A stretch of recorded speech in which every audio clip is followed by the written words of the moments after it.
Hey everybody, stay tuned in this video where I'm going to be giving a roundup of the Azure news that's been happening this week and also a summary of what I've been up to.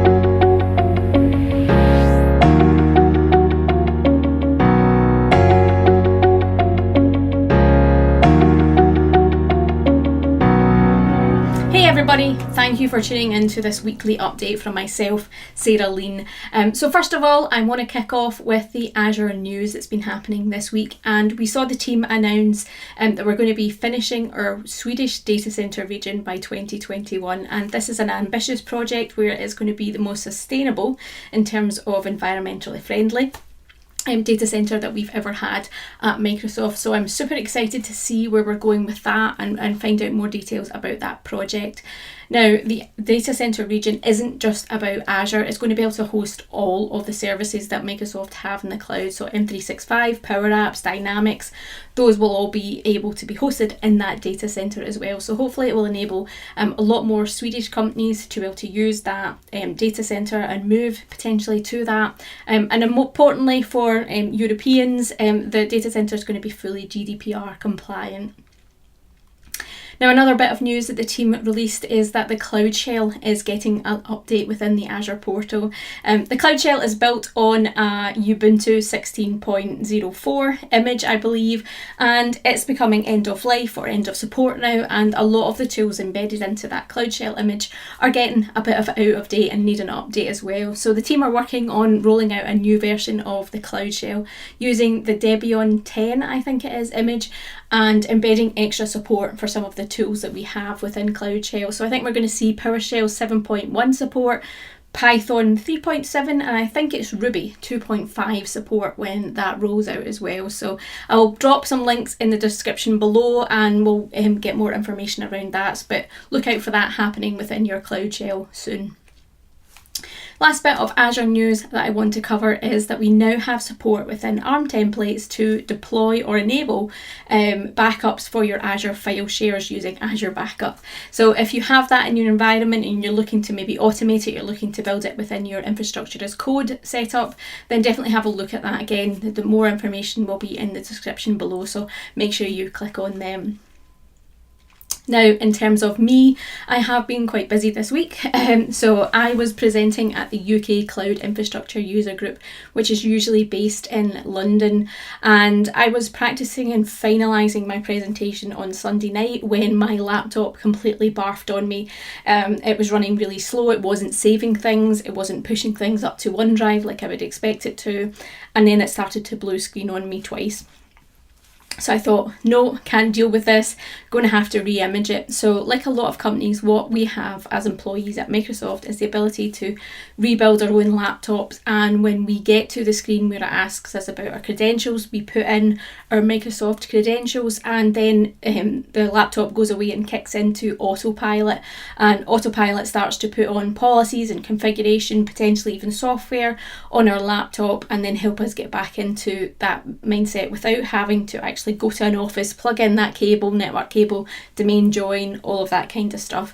Autopilot helps configure us without actually having to go to an office. Now, the first time I did this, when I got to the desktop, my VPN wasn't connected and I couldn't access any company resources because my laptop just wasn't compliant with the policies that we have, the conditional access policies, and I couldn't access anything. So I tried the traditional route of rebooting it. Didn't work. I tried, reconnecting the Wi-Fi, disconnecting the Wi-Fi, putting in a wired connection, leaving it for a little while, went and watched some TV, came back, still wasn't working.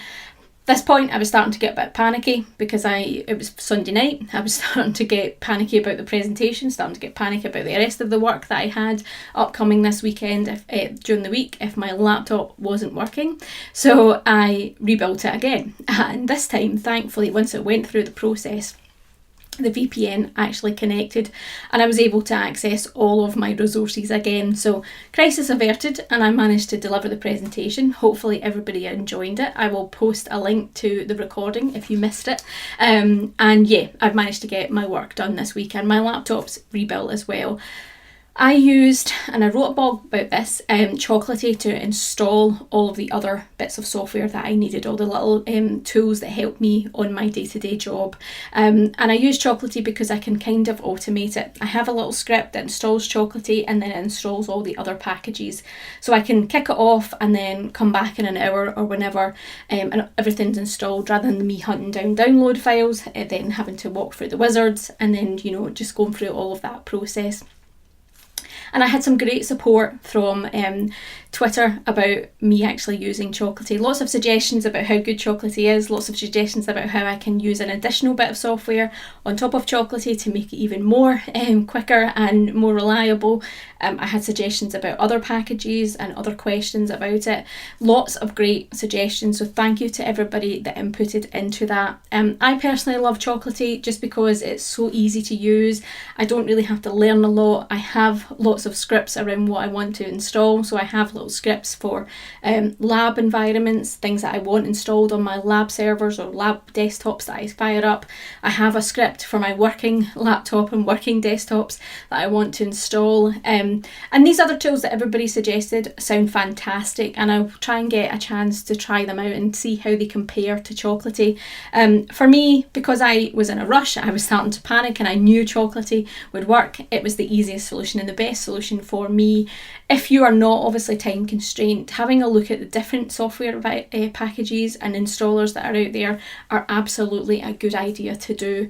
And I'll probably do it now that I'm not panicking and my laptop's built up. But yeah, that's kind of been the frustration at the start of this week for me. But like I said, thank you to everybody that made some suggestions, and I will be looking back and trying to feedback on the suggestions that I've been given.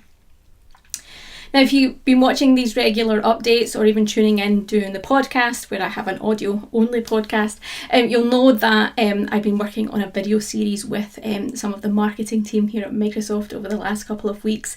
And I'm pleased to say that the videos are now out. What I'll do is I'll post a little link. I never know which corner is going to appear in on the video, but if you're watching the video, there'll be a link on screen. If you're listening to the podcast, I'll put a link in the description box of the podcast. But the videos are about the cloud adoption framework, and I interview the cloud adoption framework experts at Microsoft, and we tackle some of the common questions or obstacles that customers ask us, and we can use the cloud adoption framework to tackle them. So we talk about cost management, we talk about enterprise scale landing zones, we talk about what a landing zone is and how you can pick the right one, what happens if you pick the wrong one. We talk about deployment acceleration, we talk about governance, we talk about assessments, we talk about the whole journey. So hopefully there's a video that can help you and your organisation on your cloud adoption journey. So like I said, please do check that out and let me know if there's any feedback, any questions. I think we might be planning more videos in that series. So if there's a topic you want us to cover or something you'd like to ask, then please do feed that in and we will take that on board and try and push that into any future videos that we're doing. I've also been filming some videos this week, so I am doing some videos for my team YouTube channel, which we're going to be talking about the Azure Unblog series. So my colleague Thomas Miller started a vlog series,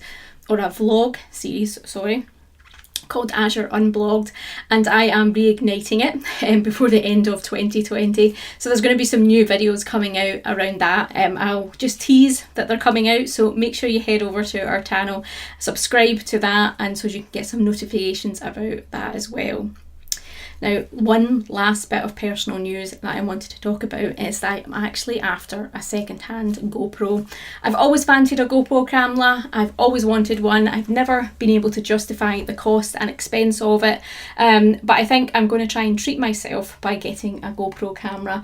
I am going to look at the second-hand market just because, again, I'm not entirely sure I'm going to use it fully, but I'd love to have the option. So if anybody's got any recommendations, thoughts about it, if you're maybe potentially looking to sell one, please do get in touch with me. But yeah, I am looking to treat myself before the end of the year. So yeah, that's something exciting that I'm hoping to do. And hopefully I'll be able to use those the GoPro not only to enhance maybe these vlogs, other videos that I shoot, but also do something more fun with some of the walks that I do within Scotland and show you some of the scenery within Scotland if you'd love to see that. So yeah, that's me for this week. I am off to, finish up for the week, and I will catch you in the next week. So have a good one, everybody.